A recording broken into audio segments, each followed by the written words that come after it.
ngerti. Lisa, ikhlas ra? Setengah ikhlas. Lah kan di para loro.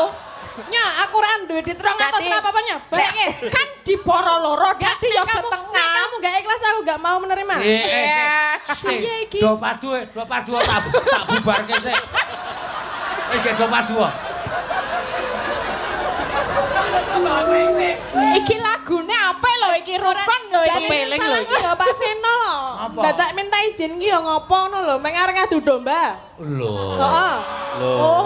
Pak Seno Wicaksono meso disalahke. Wis ini rasing tuwa tumandang kok do padu. Mbok yo ket mau ngono lho.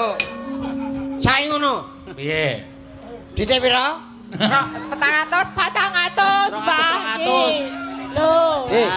Dikelumpukke sik tadi Lumpukke. siji. Lumpukke. 400. Ora ono sing tuwa ora ono. Wis gek ndang do padu.